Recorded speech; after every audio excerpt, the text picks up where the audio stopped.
September 9th, and it is FASD Awareness Day with an FASD Day proclamation from the City of Toronto, and the CN Tower will be read in honor of today. You've tuned into the Moving Forward, Building Resilience, and FASD webinar series designed to build capacity, knowledge, and resilience in FASD, as well as engage participants like yourselves in an interactive dialogue. My name is Megan, and I will be your moderator for this event. We really appreciate you being here, and I hope that you're all staying safe and healthy at home. We have over 400 attendees registered from across Canada joining today, and we are very excited to have you. This webinar series is hosted by Surrey Place, a service organization in Toronto, Canada. We help children and adults living with developmental disabilities, autism spectrum disorder, visual impairments, and FASD reach their full potential through our clinical services, groups, and workshops, as well as extensive services to community agencies. Some general housekeeping for today. At the end of the presentation, we will have time for questions and answers. If you have a question, we ask that you type it in the Q&A section, which is indicated on your screen as an icon with a question mark at the top right. Questions will be read by a moderator after the presenters talk. Please indicate which presenter the question is geared towards. And we also want to let you know that this session is being recorded and will be available on our website after the webinar. And don't forget to join the conversation on social media using the hashtag FASD Resilience. We want to acknowledge our partners for making this event possible today and for the next two webinars. A big thank you to the Hospital for Sick Children Foundation and Scarborough Health Network and Unity Health.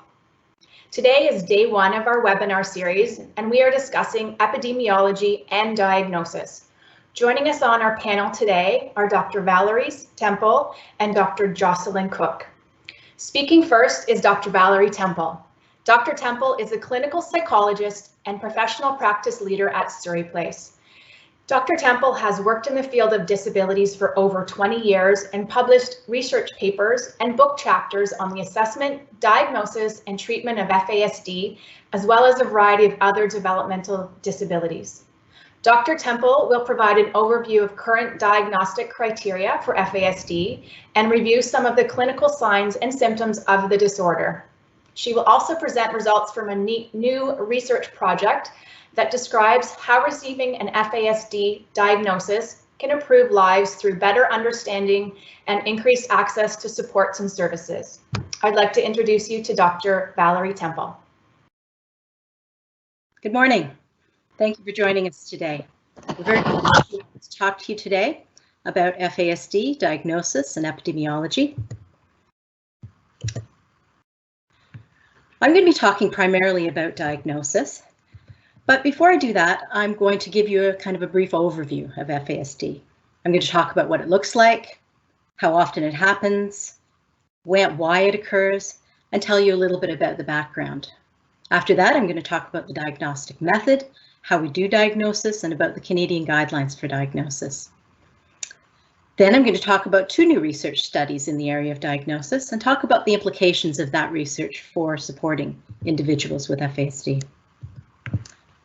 But before I do that, as Megan said, today is FASD Awareness Day. And FASD Awareness Day is held on the 9th day of the 9th month every year to reflect the 9 months of pregnancy.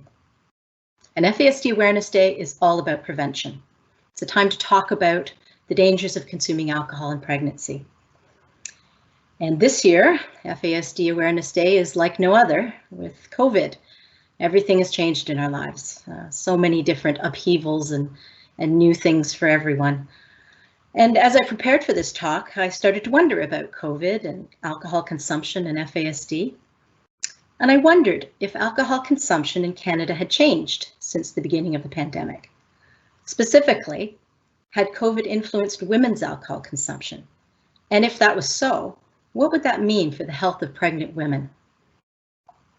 So I'm going to leave you that thought to ponder. Do you think that women's alcohol consumption patterns have changed during the pandemic? I hope you'll think about that, and at the end of this presentation, I'm going to tell you what I learned about that question through a bit of research. But getting back to FASD, fetal alcohol spectrum disorder. That is the damage that can occur due to alcohol exposure in utero. We usually say prenatal alcohol exposure. Any alcohol that a woman ingests while pregnant will be passed on to the child. And that's because alcohol crosses the placental barrier. A baby cannot metabolize alcohol like an adult, so this leads to damage, both structurally and functionally, to parts of the body. FASD, or prenatal alcohol exposure more properly, can result in physical, medical, behavioral, and cognitive deficits. FASD is a full body disorder. And although people like me often talk about the brain issues quite a lot, if you talk to individuals with FASD, they quite often will describe to you the physical aspects. They'll talk about musculoskeletal problems, gastrointestinal, sensory problems, and other things like that.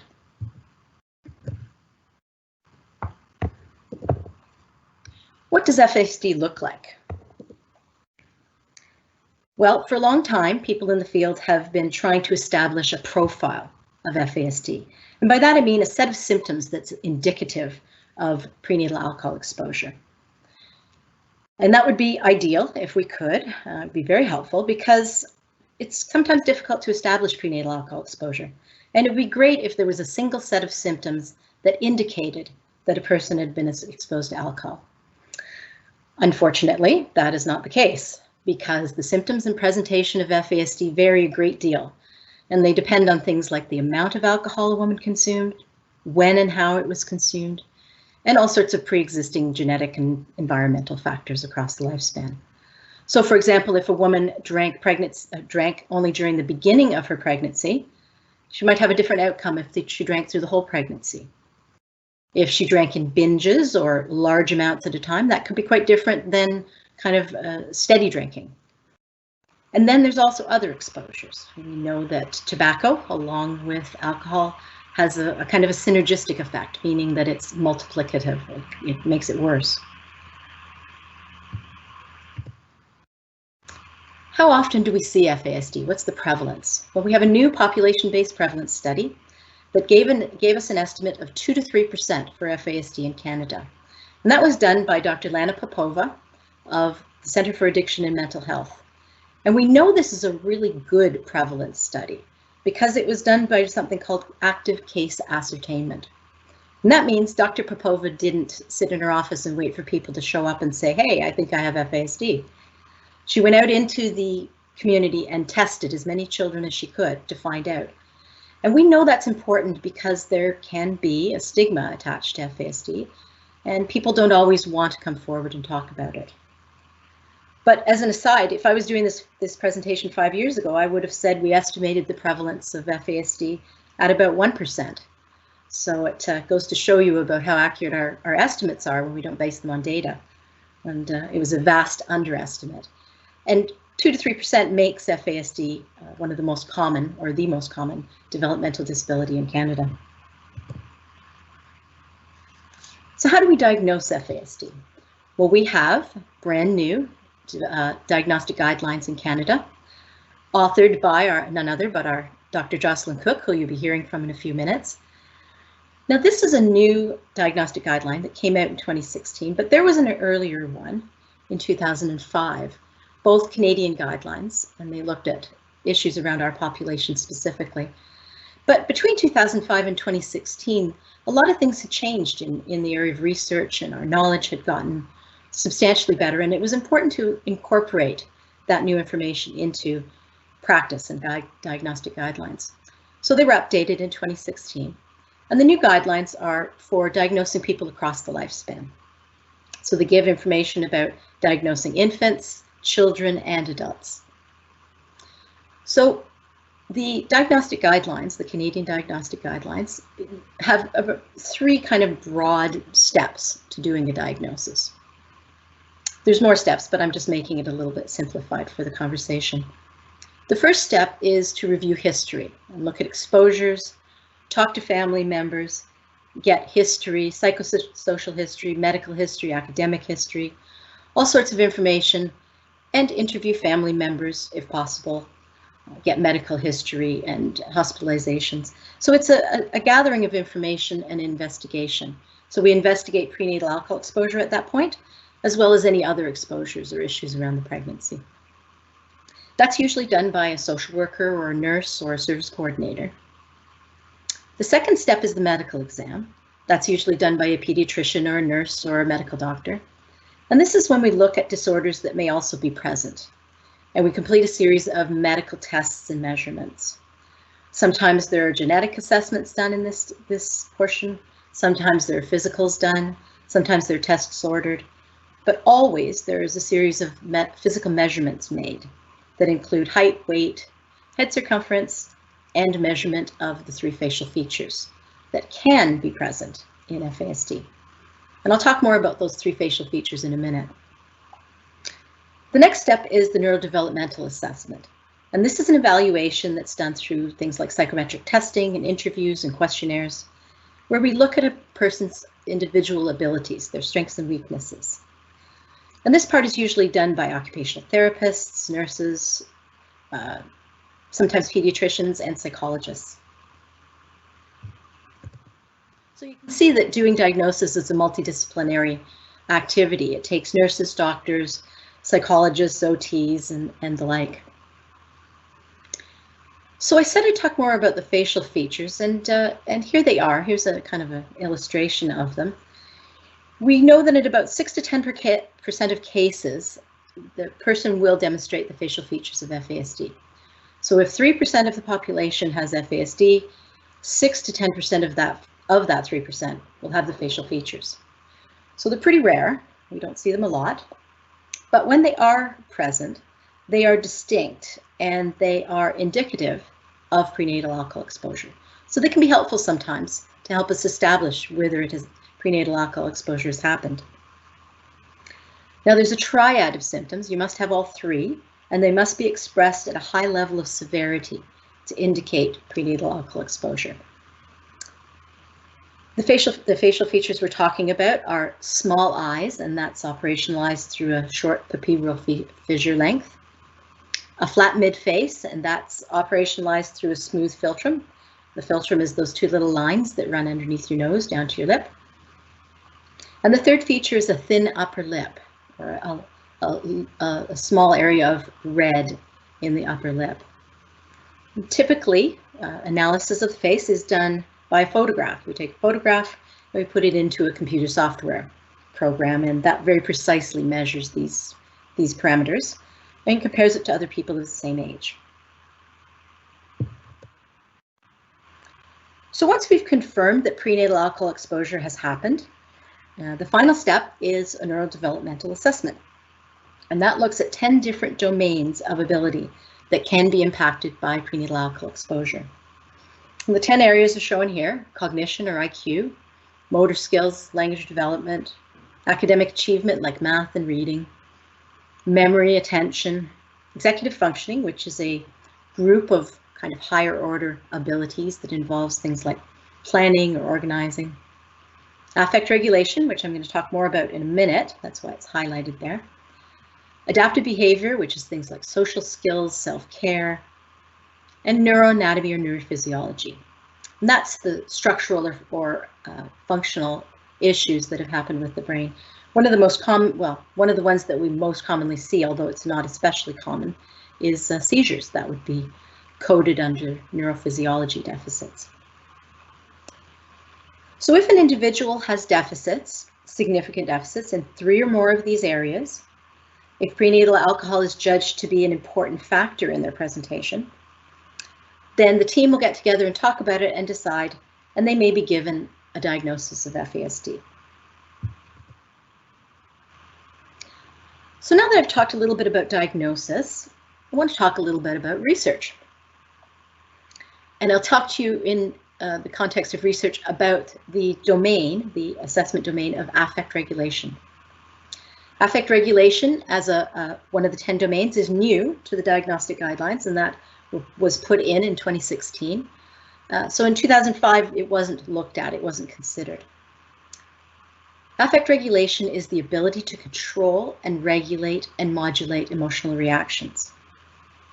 And deficits in affect regulation result in problems with controlling your emotions. like a high level of anxiety or depression.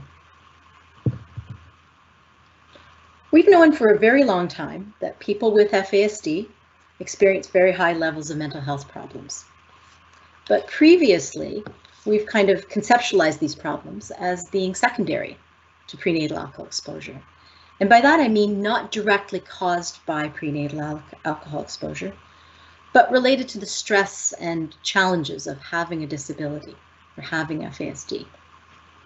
However, more recently, researchers like Dr. Joanne Weinberg of the University of British Columbia, please note the Canadian content, have been able to show evidence, very strong evidence in fact, that heightened emotionality and greater predisposition to mental health problems is likely primary to prenatal alcohol exposure, not secondary.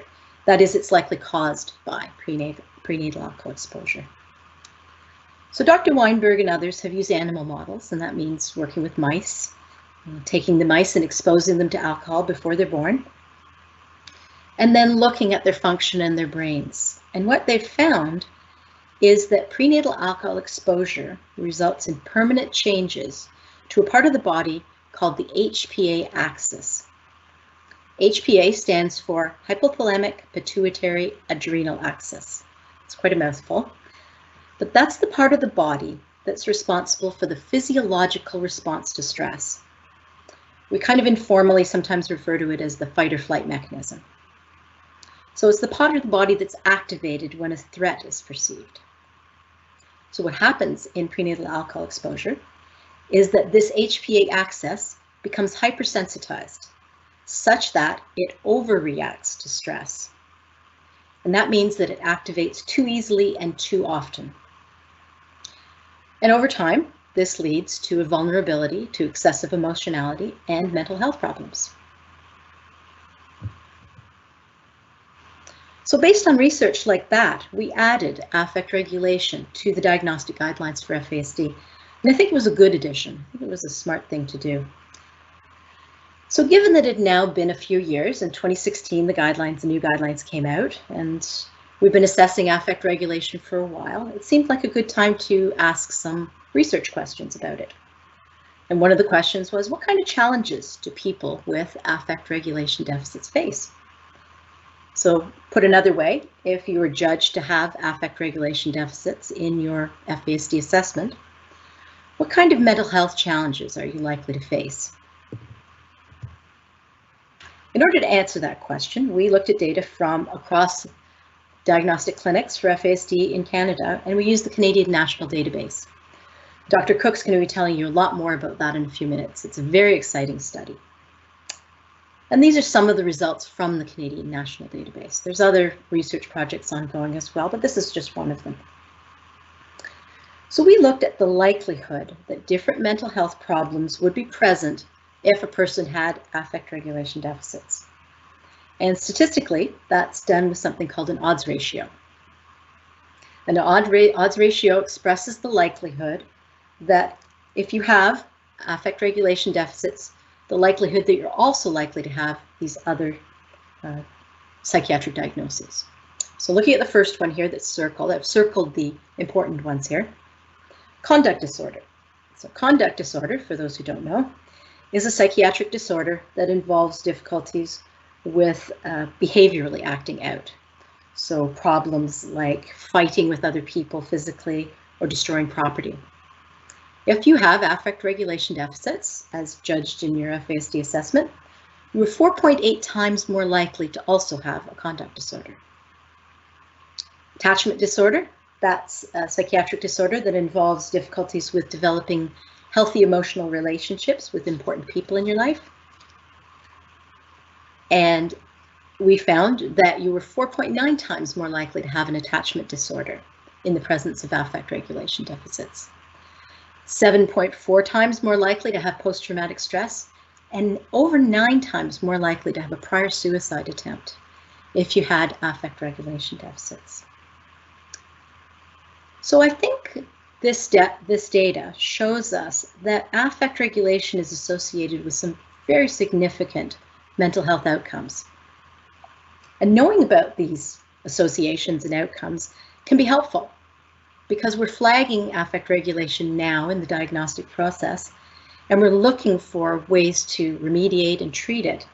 And hopefully we can improve outcomes so that some of these other disorders aren't diagnosed at a later time. So that's the first research project I wanted to talk to you about. The second one has to do with long-term follow-ups after diagnosis. So more diagnosis. And it asks the question, what happens after diagnosis? We know that getting an FASD diagnosis involves a pretty substantial expenditure of resources, both clinical resources and an investment of time by families and individuals themselves. So it's legitimate to ask, does diagnosis help? Is it worth this investment? We know that since 2007, we've been diagnosing people in Surrey Place. We've been diagnosing adults since 2007. We now diagnose people of all ages, adults and children. But we started with adults, so we've seen quite a number of people since 2007. And the nature of diagnosis, the way it works, is that you see people for a short period of time. You get to know them really well, and then they leave your service, and you frequently don't have a lot of contact. So we were curious to know what happens after they left us. So we devised a follow-up study to contact individuals anywhere from 1 to 11 years post-diagnosis and ask them these questions. We asked them, how do you feel about your diagnosis now? What services and supports do you have? And did you find the recommendations from the assessment helpful or useful to you? As an aside, it wasn't an easy task trying to track down people with FASD after 1 to 11 years. Many people had moved. Anyone who works with this population will probably know this to be true. Many of them had moved, they changed phone numbers or lost contact with their families or their supports. So it was quite challenging to find them and interview them. A handful of people were deceased or in jail, or homeless, and we couldn't contact them. But our clinic had about 120 referrals over that period of time. 60 or so people of those were diagnosed. And we were able to contact 20 of those 60 for long-term follow-up. We hypothesized that diagnosis might help by improving access to services and improving understanding and knowledge for caregivers, but also for the individuals themselves, perhaps. I'll tell you a little bit about some of the results from this study that we found. The first one I'm going to tell you about is access to support services. In Ontario, there is a government agency called DSO. It's Developmental Services Ontario. And they are responsible for service provision to people with developmental disabilities, adults with developmental disabilities. And they provide things like case management, supportive housing, and specialized services like behavior therapy or counseling. We knew from reviewing people's files at Surrey Place that prior to diagnosis, 15% of people that we saw were eligible for developmental support, for developmental services for DSO.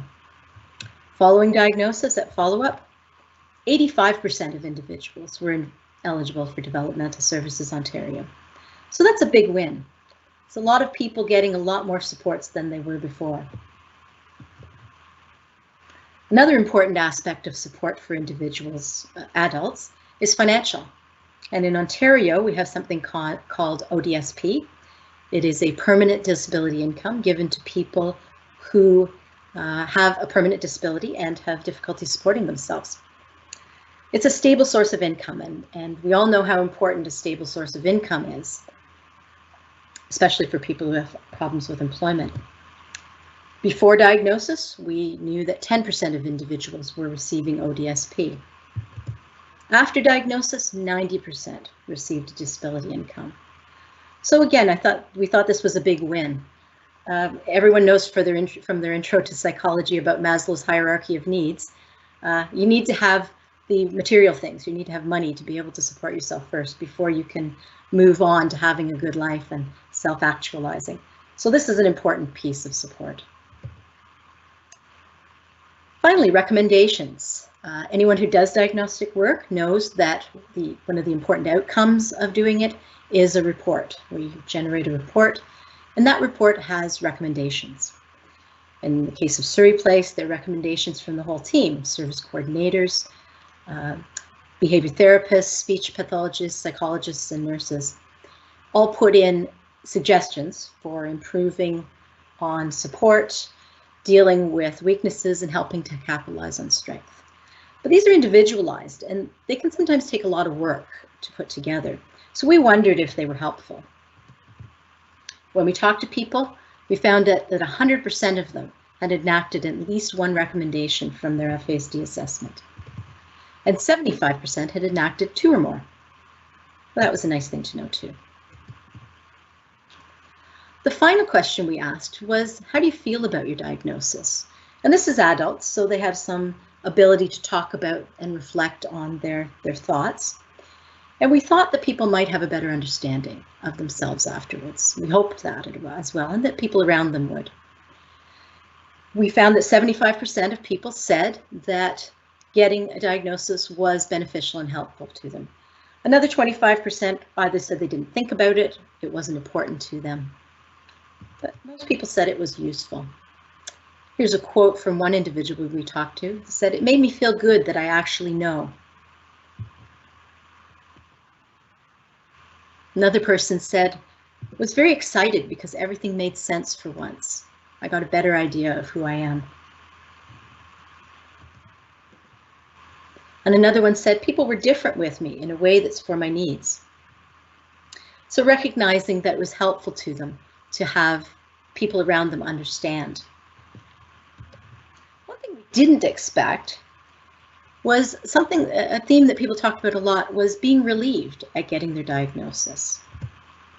One person said to us, "It was really hard at first, but it was a relief to understand." Another said, "It was good to learn what I face and why. I didn't cause this."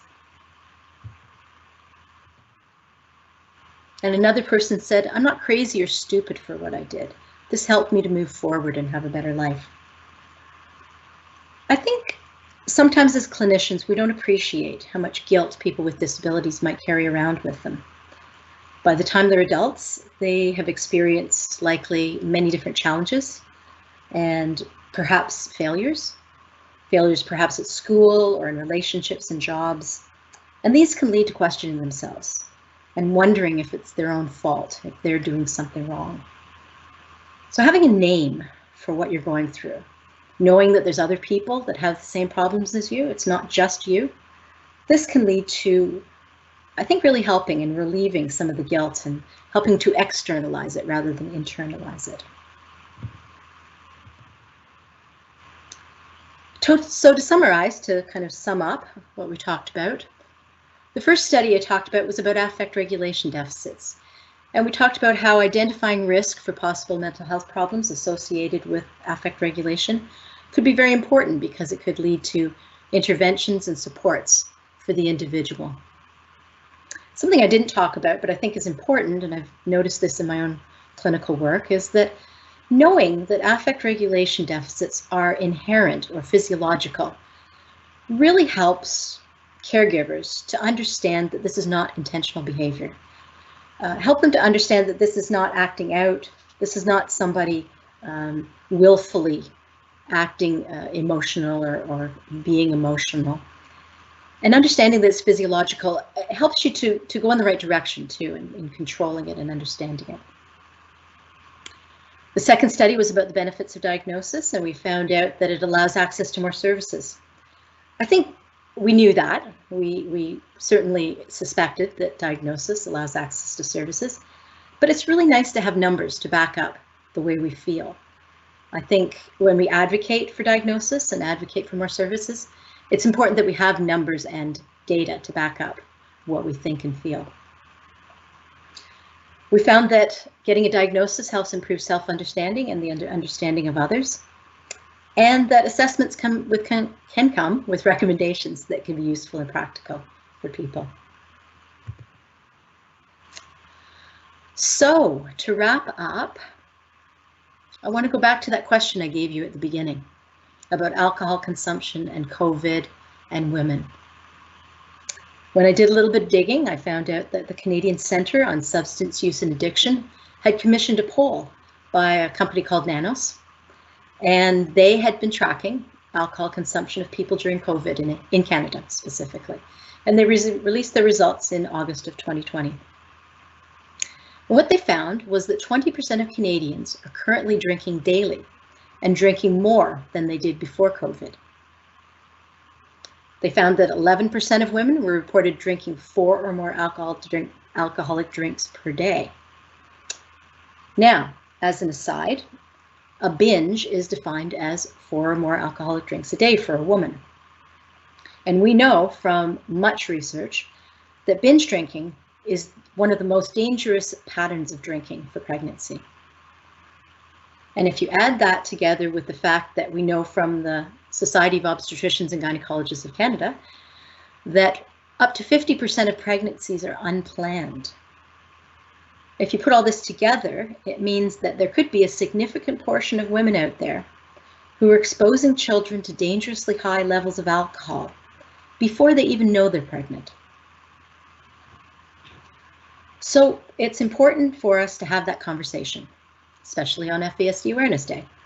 Have the conversation whenever we can about the dangers of alcohol in pregnancy and how it's important to tell both men and women, because make no mistake, men are very important in pregnancy health, that if you're pregnant or likely to become pregnant, that no alcohol is the absolute safest course for the mother and for the child. And with that, I'm going to leave you and hand you back to Megan, who's going to introduce you to Dr. Jocelynn Cook, our second keynote speaker today. Thanks, Dr. Temple. I'd now like to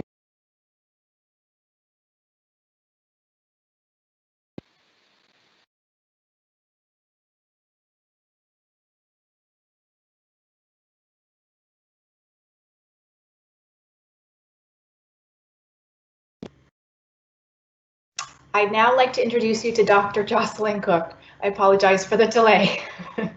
Dr. Cook is Scientific Director of the Society of Obstetricians and Gynecologists of Canada. She has a long history in the field of alcohol and pregnancy in both an academic and program and policy context. She currently leads the National FASD Database Research Project in conjunction with CAN FASD, the only comprehensive FASD database in the world. Dr. Cook will discuss the groundbreaking Dataform research project, which has captured information about thousands of FASD diagnoses made across Canada. The project aims to better understand this lifelong disorder and support individuals and families through improved understanding of service needs and informing policy and practice across the country. I'd like to now introduce you to Dr. Jocelynn Cook.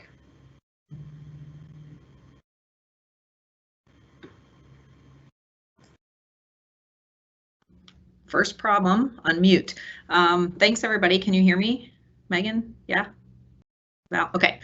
Thanks everybody. Welcome. I don't know how I get myself into these things, which is what I was saying earlier, and it's not even as remotely fun being virtual when you can see all your favorite people in the audience smiling at you, giving you sort of a thumbs up when you are needing that. So I just can only literally see Val and Megan. So I'm just pretending I'm talking to them. They're giving me thumbs up. So that's good. So thanks everybody for being here. Oh, and Marietta too. So excellent. So yeah, so as Megan suggested, I've been in the field of FASD research really for, I just calculated 28 years, which is almost as just barely over my own age or under my own age. And so I started being very interested in FASD in graduate school, actually, when my graduate supervisor was an experimental psychologist, and she was studying fetal growth and development due to prenatal alcohol exposure in mice, actually. And so my question was, well, what happens in mom, and what happens to the mom's physiology that can impact fetal growth and development, and how can we help mom have the very best, very healthiest pregnancy to optimize outcomes for baby when baby's born. And so that's how I sort of got into FASD. And then I had a whole stint in placentas and molecular biology, which I love. So I am not a clinician. I've been in clinical departments my whole life, but I love science more than I think anybody actually loves science. So forgive me when I get really excited, but I really love data, unnaturally so. And I really, really love data in the way that we can actually use it, interpret it, and understand it to be able to make differences in people's lives. So that's what I'm going to talk to you today about. That's why I'm so excited about the opportunity to have been involved in this database for 10 years now. And so here we go. Hopefully you're going to be really excited about the data too. So I have to share my screen, which is a techie thing. View this. I don't know how to do this. Okay, hang on. I'm good at other things. Going over here, they're probably sending me all these messages. Okay, can you guys see my slides? Here we go. Why isn't it going? Okay, yes, you can see them. Okay, so here's what we're going to talk about today. We do have a national database on individuals who've come in for assessments across the country related to FASD. So this database is unique because it does capture diagnostic demographic outcomes, behaviors associated with FASD, and also is a way that the clinics who are doing diagnosis across the country can communicate, can collaborate, can ask each other questions. We have a kind of a team, a Microsoft Teams, which you're now all familiar with, set up so that we can share information and ask and learn from each other's experiences. It's real time. We can pull data at any time and understand what the current snapshot is of FASD in Canada. And then the other really interesting thing is the database also covers and has information on folks who come in for a diagnosis, but don't necessarily meet the criteria for FASD. And so you can see where that's actually really interesting in terms of comparing indicators and outcomes as well.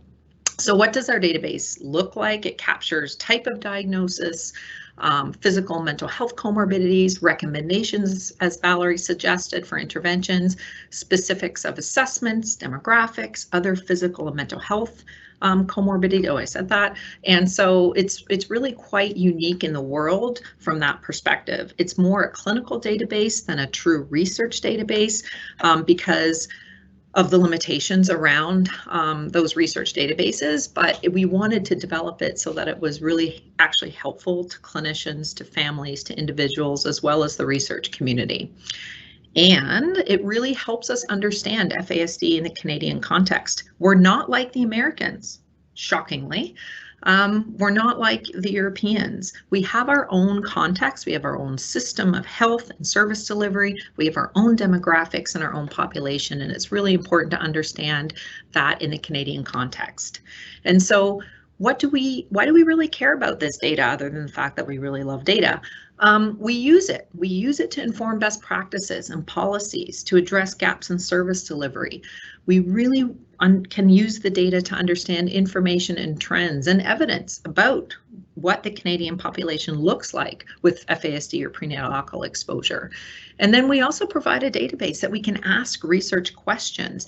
Should it be 2 or 3 facial features associated with the diagnosis of FASD? Is executive function the same thing as ADHD, for example, or what's the correlation between them? Or lip and philtrum really the same neurological output from the brain as it's developing? And so we can start to really look at some of those things which don't seem that important, but from the research diagnostic position, they're really important because you're probably aware that there's a number of diagnostic systems around the world, and we're actually working together to try to come up with a standardized way of defining FASD so that when we're talking about it in the US, we're talking about it in Canada, we're talking about it in the UK and South Africa, we're all sort of talking about the same language and using the same definitions related to prenatal exposure.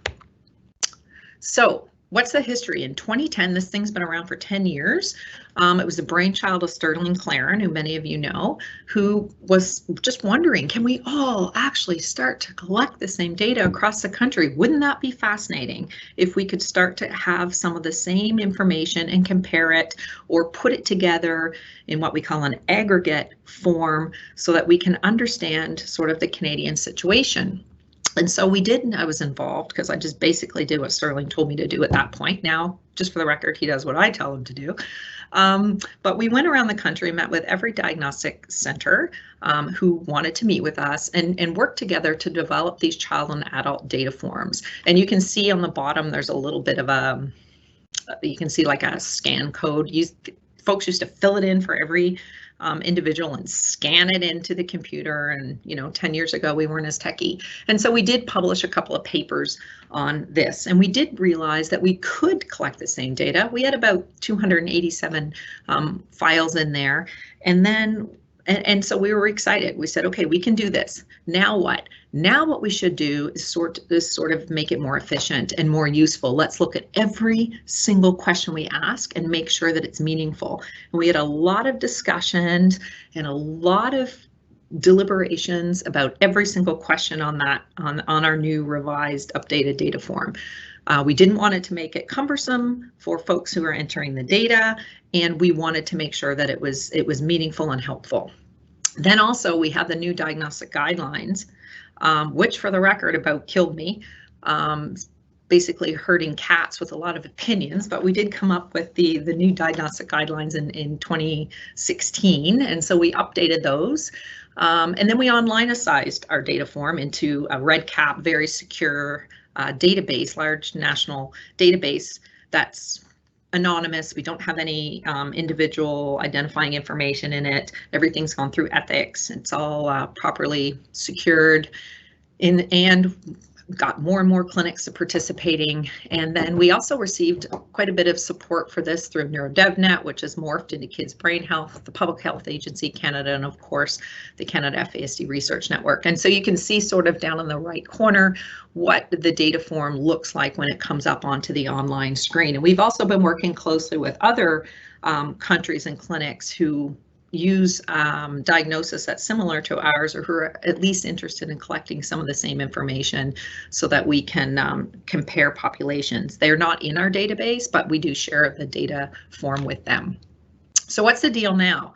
So recently I announced there was going to be a prize for the 3,000th record in the database to the clinic. Maybe they can give it to the individual who only they know whose record it is, but we're at $29.95 right now. So Surrey Place, you guys might want to get offline and start entering a few more records so that you can win the prize.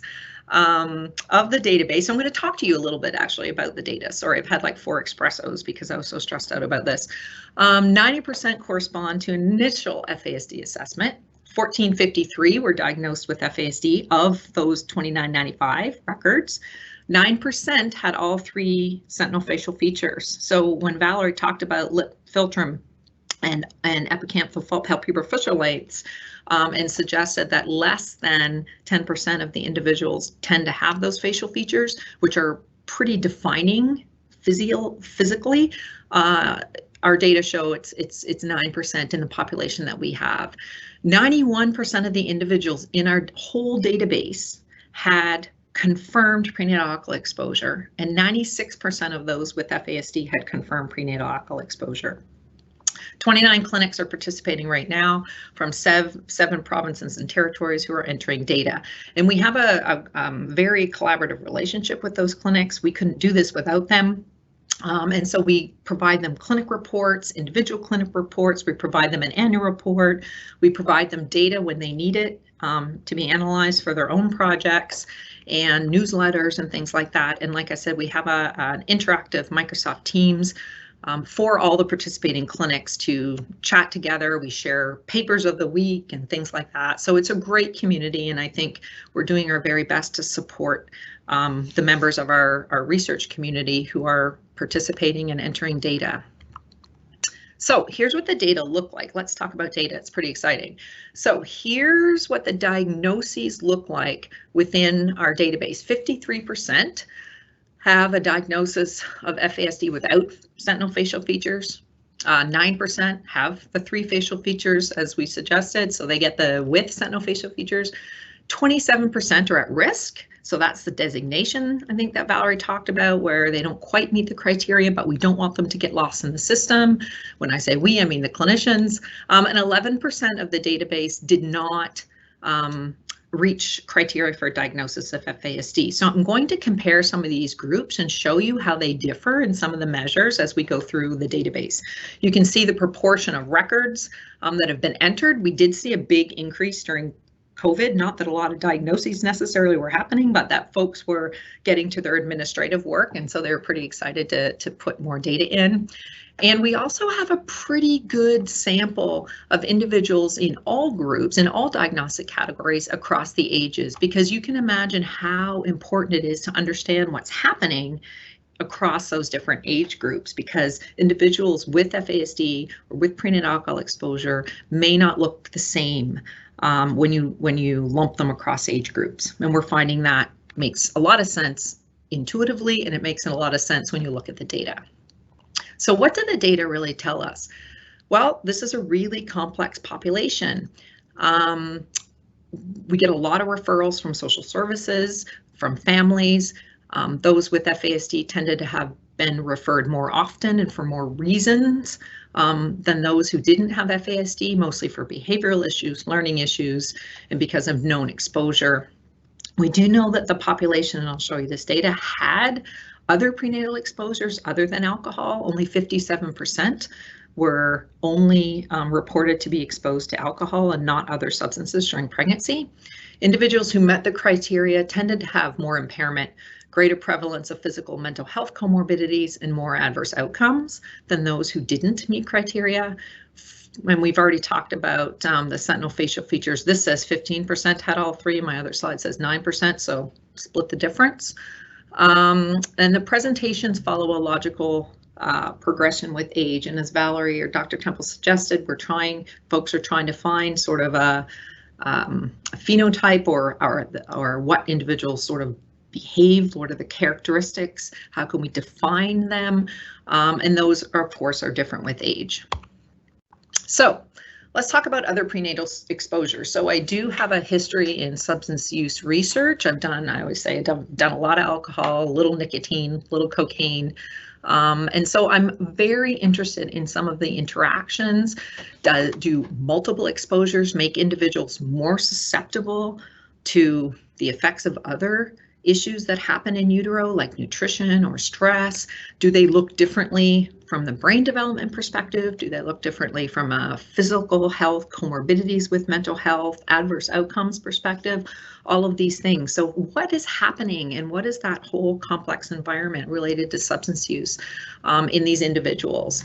And so you can just see some of the prevalence. That the no FASD folks are in gray, the at-risk folks are in orange, and the FASD folks are in blue. And so you can see that among all the groups, there's exposure to different substances during gestation. So I don't have all of the crosstabs for that yet, but we are getting there, just to look at, if you look at prescription meds plus methamphetamine plus alcohol, you know, what do those individuals look like? And remember, this is at the prenatal alcohol exposure is happening in all of these folks as well as the other substances. And 50%, 7%, like I said earlier, of those with FASD were only exposed to alcohol. So I don't have that graph on there. So here's what we're starting to look at, and this is from an older data pool. So actually our numbers should be higher now, but you can see the numbers of folks who are exposed to different combinations of substances. And so as we start to get higher numbers, then we can start to look at some of the differences in some of the outcomes and measurements that I talked about earlier. Right now the numbers are a bit low in this data pool, but the next one we should have some higher numbers. So that's interesting. Also makes us think a lot about prevention when we think about, let's not just talk about alcohol, let's talk about a healthy pregnancy and those messages about healthy pregnant behaviors during pregnancy in general. So we love brains. that's actually my brain from a MRI, so I think it's kind of fun, and I use it in all my talks. It looks exactly like my dad, by the way, except I have more hair. So let's talk about the brain, because physical features are one thing, but really what's happening in the brain during fetal growth and development, and how it impacts behavior and learning, and all of those brain domains that Valerie talked about later in life are really important. And so I saw that there was a question about IQ. Again, not a neuropsychologist, but here's what the IQ proportions look like in individuals. And so you can see the yellow is the IQ greater than 85. It's just the proportions of the groups. The gray is the 71 to 85, then the 70 folks, and then the blue is the less than 70. And you can see that in the FASD folks, 45% of them have, in our population, have IQ less than 70. We also have this broken out across ages, which also could impact things because the ability to measure IQ, but I didn't show you that slide today. What about the brain domains? We're kind of fascinated about the brain domains. And so here is what we see when we look at the brain domain significant impairment, and you can see in the FASD folks that they have a lot more impairment. The proportion of individuals with FASD have more impairment across almost all of the brain domains except their neuroanatomy and neurophysiology, which is not always measured and sometimes difficult. And so this is pretty telling. We also have started to look at what about the numbers of brain domains. And so we used to, in an earlier data poll, we knew that around 60% of individuals with FASD had 6 or more brain domains of impairment. And so we're starting to sort of look at those patterns and relationships as well. And so you can see affect disorder, and which is what Dr. Temple talked about. And you can see that about 44% of individuals in our database have affect disorder that we started to measure to affect regulation issues. And I got crazy and started making all these up and down additive graphs, but I think they do show the point. And so you can see here I added the ages in. So the adults are yellow all the way down to the kids who are 0 to 5 years old. These are the FASD groups, and you can see how the size of the bars sort of change across ages. And so you can see that even early on, there's cognition issues, attention issues, executive function issues, and adaptive behavior issues. Those are pretty standard across the ages. But as you get older, you see that affect, for example, regulation is more and more impaired. And maybe that's because it's easier to measure at that point as folks are starting to have more complex interactions with life. And you can see that the younger kids tend to have a higher proportion of motor skill impairment. And so this is really important, again, to start to think about what's happening across the ages. Mental health comorbidities, we're always really interested in that, and we've been saying for a long time that individuals with FASD have more prevalence of mental health comorbidities, but we didn't really have any strong Canadian data. There's a bit out of Alberta, but now we have this amazing graph, to me, that just shows how important and how sensitive we have to be to the mental health comorbidities and the mental health risks associated with FASD. And you can see that anxiety, mood, conduct disorder, suicide attempts are all extremely high compared to with those with FASD compared to the other folks. And here I have another yellow bar called Canada, because it's also really important to know where we sit with the regular sort of general population of Canada. And so again, you can see that in most instances, individuals in our database tend to be higher than the Canadian population in certain, in some situations with mental health disorders, meaning they're more at risk. Now, whether that's because of the complexity of the population with the other prenatal exposures, whether it's the fact that most of them, 91% of them have confirmed prenatal alcohol exposure, or some other factors, who knows? But it's something else that we need to be looking at. And somebody asked about autism, and so you can see what is the rate of autism in Canada compared to the rate of FASD.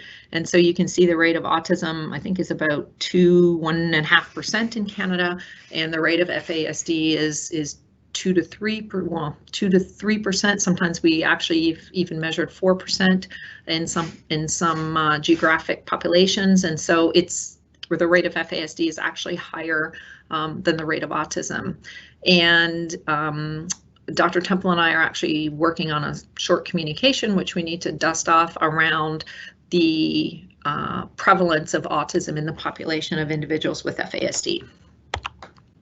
So here, I just sort of broke it out, just the folks with FASD compared to Canada. Canada's blue this time. Oh, no, it's not. Oh, good. It was blue, and then it was all confusing because FASD's been blue everywhere else. So techie me figured out how to fix it.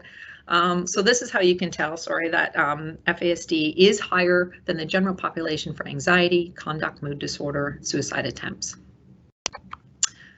Mental health comorbidities. Okay, so let's look at across the ages. Just again, a quick snapshot to show you that as individuals tend to be older when they receive a diagnosis, remember this data isn't showing people across the ages. It's not measuring them as at 2 years old and then again at 6 and again at 17. It's at the age when they receive the diagnosis. So you can see that the older individuals, when they're getting diagnosed, tend to have more mental health comorbidities, which is actually what you would expect across the ages. So we've published a few papers in this.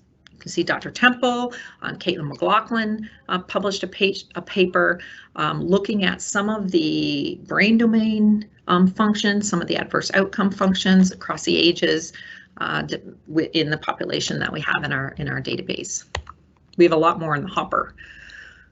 So let's talk a little bit about, so we talked about sort of the characteristics of the data in general and those with FASD. We talked a little bit about the brain specifics when you're measuring those specific brain domains of impairment. We talked a little bit about the mental health comorbidities.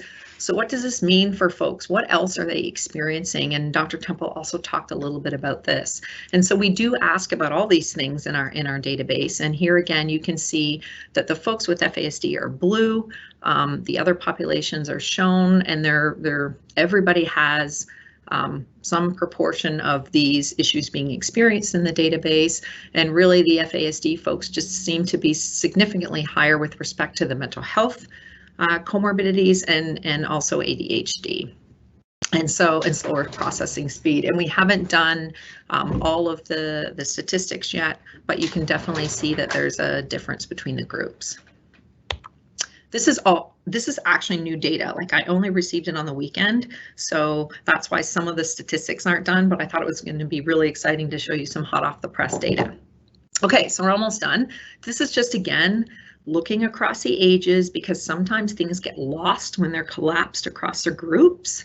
And so you can see here, again, that the adults are yellow, and there's just some differences in terms of what they're experiencing: mental health, trauma, sleep issues, sexual physical abuse issues. You can see that the individuals sort of in their teenage years and younger individuals experience different things. Sensory processing is big in the preschool population. And so we're starting to think about this more and take a bigger dive and think about what does this mean in the context of our population, in the context of prevention, in the context of interventions and matching most effective and efficient supports and interventions, and really understanding what the individual story is so that can be the most successful.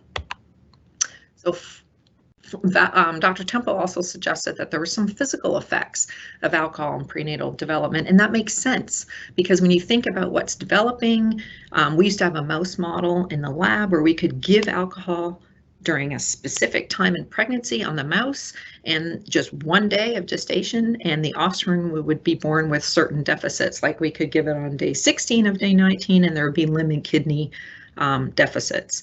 And so, but it makes sense. It's because that organ is developing very quickly, or that body system at that time, and you put alcohol on board and it can affect all of the different signaling mechanisms and the physiology and the stems, like all the things that are actually creating that organ to be developed. And so about 6 or 7 years ago, we were at a conference in Vancouver, and some of the adults and adolescents with FASD were talking about the fact that they were experiencing these physical health issues. And so a group of researchers, including Ed Riley and Jan Letke, started to develop a survey of adults, and they said that the adults were involved with and said, what are you experiencing? And that was really some of the first data that showed that there were some physical health issues. And so we were really interested to start to look at these in our database, and that's why we added them to the questions. And you can see here again, the blue folks are FASD, and like Dr. Temple suggested, there's musculoskeletal issues, there's respiratory issues, neurological conditions, some cardiovascular conditions. And again, we're really interested to start to look at what do other factors contribute, and do they make these individuals more or less susceptible to some of these physical outcomes. I don't exactly know what the rates are in the Canadian population, but I've done a lot of Googling and a lot of reading, and I have a few numbers, but we're not quite there yet. And this again, looking across the ages, what's really striking here is the bright yellow that show that in the adults, when they're in for a diagnosis and they're 18 or over, they tend to be much higher, have a much higher proportion of these physical health issues, which is what we heard from that population at the conference as well. So along with the mental health, the brain development, the physical health stuff, there's other issues that are associated with FASD. And so this is data that we presented at an adult and adolescent conference, but just looking at when individuals are coming in for the diagnosis, but the clinics do ask about use of different substances. And you can see here that the FASD individuals in blue, the adolescents are using alcohol and marijuana, not any more than the no FASD guys, incidentally. And then as adults, the rates are similar between the no FASD group and the FASD group, other than alcohol. So, I mean, well, the at-risk folks. So anyway, so this wasn't anything revolutionary, but we did want to look at some of the rates, and we do have rates in the population of Canada that I'll show you on the next slide. So this is breaking it out by group, because we're also interested in seeing not only are things happening more often, but are they happening earlier? And so that's really important as we think about interventions and child health and child psychology and supporting families and children. And so we wanted to look at things by ages. And so here, as you expect, again, the yellow adults have more use, the adolescents a little bit less, and then the younger kids are still seeming to be doing things, although we do note sometimes in the data set when things don't seem quite right, and then we can go back to the clinics and ask them to verify their records. And so we haven't done that yet with this data set. Like I said, it just came out on the weekend, hot off the press. So something new that I started making spreadsheets on the weekend for, which is sadly exciting to me, is what's happening in terms of interventions and recommendations from the clinics. Because as Dr. Temple suggested, it's not just about the diagnosis, but it's about what how is that being used? How is it being helpful? How is it helping to link folks with services and interventions? And so what I did is I looked at where sort of things tended to be experienced, and then we're trying to think about how we can actually map those for best interventions in the future. And so here you can see what's happening in the population. You can see that the FASD folks tend to have these things being experienced at the time. The only place it was higher was in the at-risk individuals who seem to have a little bit more custody or family court issues, although my guess is that it's not statistically significant. But in the other cases, the individuals with FASD have greater prevalence of experiencing these issues. So then what I said is, okay, in 50% of the group with FASD, across the ages, what is being experienced? Because again, let's think about these things as aha moments where in our lives, if we see this in service delivery or as parents or as researchers or psychologists, we can say, wow, maybe this pattern is indicating that we need to maybe have an assessment or have some further information related to this. And so here, this is supposed to be more than 50%, but 48, I rounded up, needs help living on own. Well, 6 to 12-year-olds hopefully should usually need help living on own. Teachers' assistants, again, the teenagers, teachers' assistants needs help living on own. When they're 18 and up, 71% of the individuals with FASD needed help living on their own. 62% of those were designated at risk. 70% of those 18 and up had employment problems, 50% at risk, 59% of those without FASD. So think about what these could mean in terms of those aha moments and what it would mean in terms of supports, services, and even just better understanding of what's happening in the world of individuals with FASD as across the different ages. So last couple of slides, what happens, so they go into clinic, you get a diagnosis, you receive these recommendations, and although we don't really have any way to follow up with the recommendations in terms of what was helpful and what wasn't, what was accessed and what wasn't, what was available and what wasn't, we do track the recommendations that are given to individuals and families and caregivers from the clinics. And here you can see the ones that are greater than 50% of the time that are given for those with FASD on this chart, and all the way from accommodation, support, anticipatory guidance, communication, etc., all the way down. And so there's a lot of recommendations that are given, and so which again is indicative of the complexity of the disorder. So what have we actually learned from our database? I don't know. Hopefully you find it as exciting as I do. We're working really hard to make sure that the participating clinics get the information that they need and that they can actually get it back out to the families who are so graciously giving up their data in terms of the database. So we know that FASD is complex, but together we're learning more and more about it. We're learning more not just about the science of it, the health components of it, the issues that tend to be experienced, but we're also taking from that cues and learnings in terms of, again, how can we make a difference? How can we think about prevention? How can we think about messaging? How can we work on stigma? How can we think about supports and services? And how can we actually maximize all that we're trying to do to really make a difference in people's lives? We know that the multiple physical and mental health issues is a characteristic of the FASD population, and we didn't know that 10 years ago. We know that patterns might emerge, which is what we're hoping, related to impairment and comorbidities and outcomes. So if this plus this, then this. And so again, it should be those aha moments or packages or baskets of aha moments that can be really helpful to us as we do education and training, and everybody is interacting with, folks with FASD in different aspects of our lives.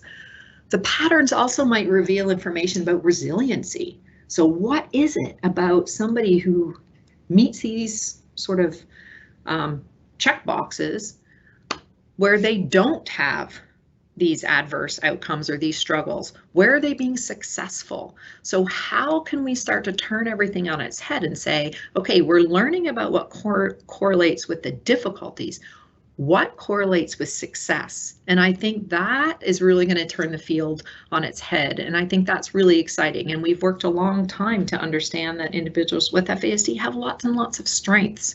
And so how can we help design programs and interventions and services and education so that we can really not take advantage, but really help individuals be the most successful because of the strengths that they have inherently. we know that prenatal alcohol exposure is very well documented by the Canadian clinics, and we were doing the guidelines and we were saying, you know, prenatal alcohol, you have to have it documented, and there was a lot of stress about that because it's very, very difficult, especially for some adults, you know, especially when it's self-report data or you're trying to get it from family members who maybe no longer around. But wow, the clinics have done such a great job in terms of really finding that information, and they're proud of it, and they should be, because it's a lot of work, but it goes a long way in terms of being able to understand what's happening related to fetal alcohol spectrum disorder. And then we also know that interventions and supports can be tailored to the strengths and gaps for best outcomes. And that's the next phase of what we're doing in terms of starting to map, as I said, those patterns to healthy outcomes, using a framework of healthy outcomes to be able to maximize interventions and supports and how they're evidence-based and linked. And so hopefully that'll be able to happen scientifically, and that it'll actually translate into really great practice and also guidance for practitioners and for service providers and program delivery folks who are out there. And that's really important too. So finally, why do we really care about numbers and data? And I know it's not just about research, believe me, I know that, but the power of what we're doing in our database is that we can ask specific questions. We can increase our understanding even more. That means we can have more effective supports and interventions. We can have strength-based programs that we talked about to be delivered. We can be more and more certain that our findings represent the Canadian population with FASD, which is really important because, like I'm going to say it again, we're not always like the Americans. And a large database allows us to be even more certain about predictors and protectors, about issues and related to prevention, related to interventions, and related to programming, I think is really important.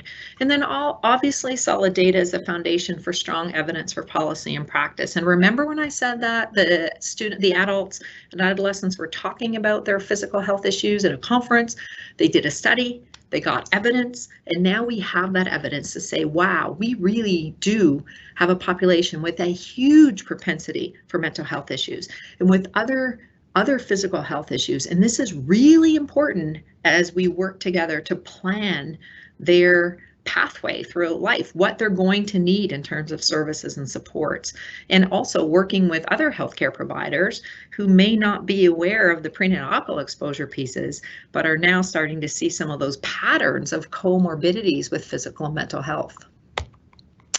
So that's the little bit of a snapshot from the database. It's live. Nobody's even seen it yet. So you all are the first people to see the latest data cut. So please don't send it everywhere and everything, because it's not published yet, and I need to get it back to the clinics. But I was very excited about it, and we could not do this without our volunteer participating clinics and to the families that they work with. Kids Brain Health still funds us, the Public Health Agency still funds us a bit, and the Canada FASD Research Network, we work really closely. And there's my email address because Megan made me put it on there and I'm a little bit afraid of her. So hot off the press though, I just realized that I work for the obstetrician and gynecologist, and I just realized my little fireballs look a little weird. But anyway, hot off the press, just this week, the SOGC updated and released our guideline on screening and counseling for alcohol consumption during pregnancy, and you can find that on gogc.com. There's going to be some social media stuff and a press release about that later today. If you want to learn more about what's happening at CanFASD and with our research, you can look at their blog.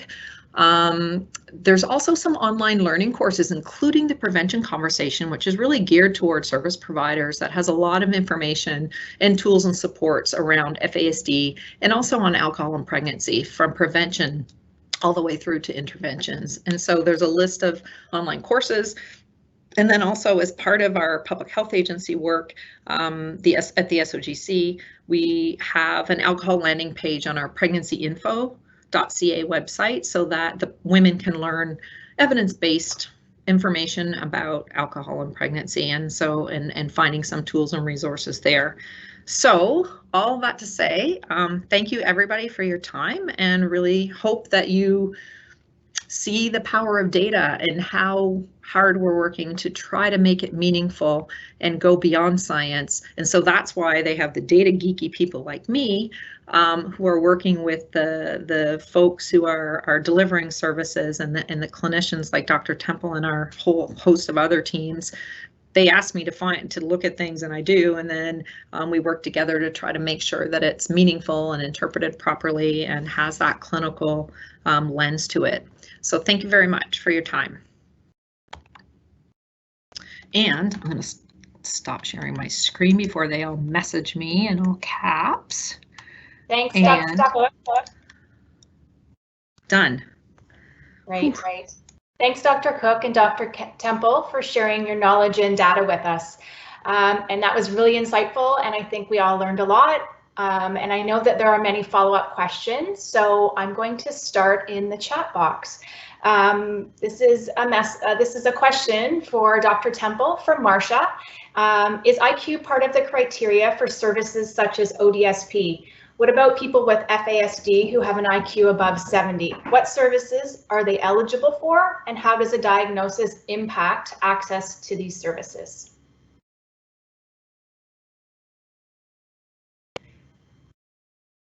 Volume? Val, you're muted. Here I am. Can you hear me now? That's a great question, and it's got lots of parts to it, and I'll try to remember all the parts as we go. Yes, IQ is assessed in the context of an FASD assessment, and it's a very important piece for service delivery, as you point out. Developmental services in Ontario, you don't necessarily have to have an IQ below 70. There are other kind of permutations of IQ that also can make you eligible for developmental services. So it used to be that if you had a diagnosis below 70, an IQ below 70, that you would be eligible for specific services. But that's been changed over the years to be a little more flexible and inclusive of people with different types of disabilities. Because indeed, as Jocelynn, Dr. Cook showed, there's a great number of people who have a higher IQ than 70 and have FASD. In answer to the funding question, you don't have to have an IQ below 70 to get ODSP. You have to have a diagnosed medical permanent disability.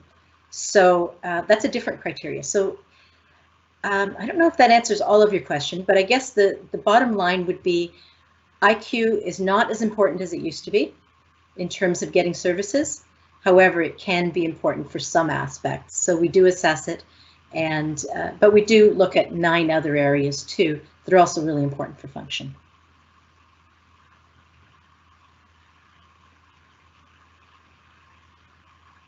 You're muted, Meg.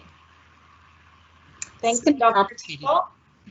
Thank you, Dr. Temple. We have another question. For Dr. Temple, I'm very surprised with the rates of DSO eligibility. We support adults with FASD at our agency and know of very few who qualify for DSO as their IQ is too high. My son has FASD and has been denied twice as adaptive functioning is very impaired, but IQ is in the normal range. Caregivers at support groups widely report their child with FASD being denied funding through DSO. Do you have any comments on that? So it's let me emphasize that it was very important in getting people DSO services for them to have a full comprehensive FASD assessment, because what happens is that you're right, many people do have an IQ that's above 70, and that makes it quite difficult for them to get DSO services. But if you have a full FASD assessment, then we're looking at all sorts of different things. We're looking at adaptive skills, we're looking at executive functioning, and we can make the case to DSO that this person has a permanent and I don't like to use the word debilitating, but a permanent and significant disability. And that is important for DSO. So if what people are presenting to DSO is a psychology report from a school board, it won't present the information that's important to DSO to be able to make a determination that the person has a disability. So that's why it is really, truly important to have a full FASD assessment. I know some people just get a diagnosis from a medical doctor that says, yep, you have FASD, and then they take that to DSO, and that doesn't work. And that's because you don't have all the information. So it's really important to have all the information. Thank you, Dr. Temple. I now have a question for Dr. Cook. This is from Tina. I'm very curious about the long-term effects of drug exposure in utero combined with alcohol exposure. As a foster parent, I have had to help babies in this area. Yeah, that is an excellent question. And I'm also very curious about that. So what I can tell you is that back in the early 90s, remember when I said I did a little research with a little nicotine, a little alcohol, a little cocaine. So that's what we were really interested in from the lab perspective. What is happening with these concomitant drug exposures? And so that was really novel back in the early 90s in terms of what's happening in different combinations. And so we found, I mean, basically in mice, and I don't know how excited you guys are going to be about mice, but the mouse pups who were born to mouse mothers who used alcohol as well as other substances, nicotine and also cocaine, didn't do as well. They didn't learn to roll and flip and crawl. They actually kind of stuck to our gloves, and they weren't developed properly. Now, fast forward 28 years, and there's still not a ton that's been studied in humans, I guess, for research studies. So we do know that there are effects of opiates during pregnancy, on pregnancy itself, preterm birth, things like that. We know physiologically that opiates and cannabis, by the way, affects the development of the cardiovascular system in the developing fetus. And we also know, we're learning more and more about the effects of cannabis on pregnancy and pregnancy outcome, including preterm birth and small babies. We know that cocaine is involved with not necessarily the neurodevelopmental effects that alcohol has, and potentially cannabis on the developing offspring, but the babies go through withdrawal, and that's very difficult, and they have to be managed often in the neonatal intensive care unit, and sometimes they have to be actually given medication to help with withdrawal symptoms. So all that to say is, scientifically, it makes absolute perfect sense that if you have alcohol and you already have a susceptible brain and body that are developing, if you add other things on board that also can affect the developing brain and body, then that should probably increase the prevalence of adverse growth and development things happening. And so I'm trying to not be all crazy scientific on you, but so that makes perfect sense. And so there are studies now that are starting to look at that in combination and looking at differences in more longer term outcomes. And so that's why we thought it was so important to ask about other substances, because first of all, we want to be able to have high enough numbers, which we're almost at, where we can start to say, okay, if there's just alcohol on board, or just alcohol to be reported on board, and then we add cannabis on board, what do those folks look like? Or nicotine, or all the different combinations. And so that's what we're starting to really dig down to in our database. We don't have any really solid data yet. We haven't published anything on this because we're just getting high enough numbers where we can be sure that the data are real. Scientifically saying, I would say the more things on board, the greater the chances to have adverse outcomes. And I'm really confident that that's what we're going to find, and the little bit of data in the literature do show this. So I'm not sure how well that answered the question, but that's what's happening. It's still pretty new field. Valerie, do you have anything to add to that? Nope. Okay. That's excellent. Thank you. We have a question for Dr. Temple from Patty. It would appear that educating pregnant mothers about the effects of alcohol during pregnancy would be extremely important, especially since this is a syndrome that can be avoidable. Is Surrey Place involved with any educational outreach into the communities?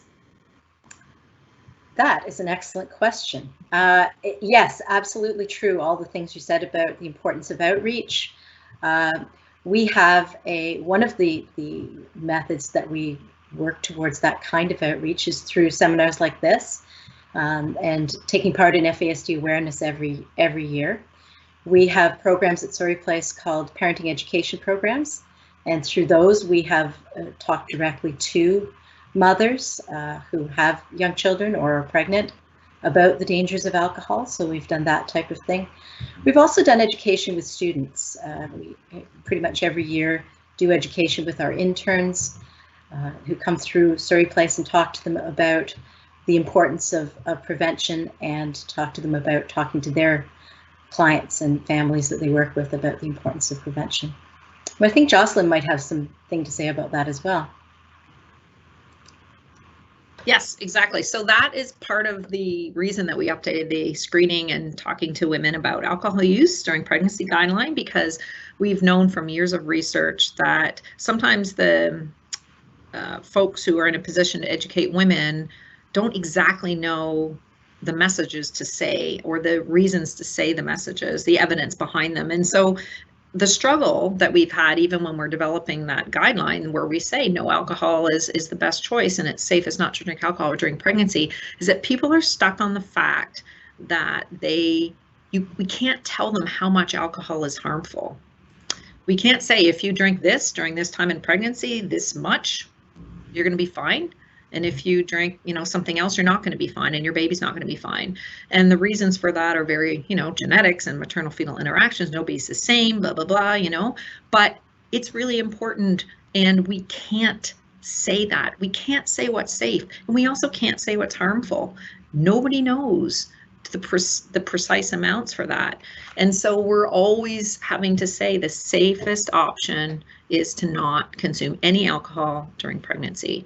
And so that's, we're trying really hard. We're trying to help equip service providers with those messages and the reasons why, including like a list of studies or references if they want them. We're very careful to only use evidence-based information. And so we're working really hard on that. But it's interesting. So we've done some education campaigns on social media for the public, and we get some very strong opinions about alcohol is safe and when and how much, and same thing about cannabis. And so we're really trying to give the very best information so that, folks can make the best decisions about their own health. And I guess that's all we can do, but we do work really hard at it. And also the Can FASD, like I said, their educational online programs that they have also have some really great information about that as well. And the SOGC is going to be developing also an online education program related to our guideline around screening and talking to women about alcohol use. So in the surveys that we did of care providers and service providers, we realized we really need to give them more, because if they don't know what to say, then it's our duty, I guess, as researchers and scientists in prevention to help and get that information out there.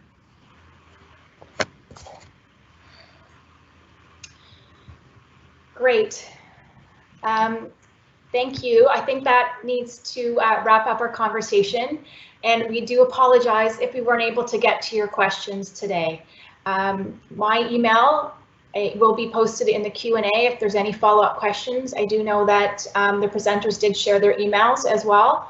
And be sure to check out our website at www.surreyplace.ca/FASD-series. And information will be on how to join our next two webinars, which are on September 16th and September 23rd. And you can also watch the recording of the webinars on our website in a day or so.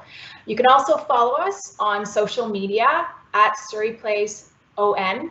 Lastly, We would like to hear from you about your experience in today's webinar. There has been a link in the Q&A to the survey that you can give us your feedback, because your feedback is really important to us.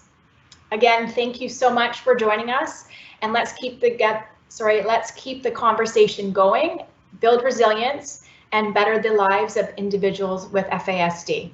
Happy International FASD Day.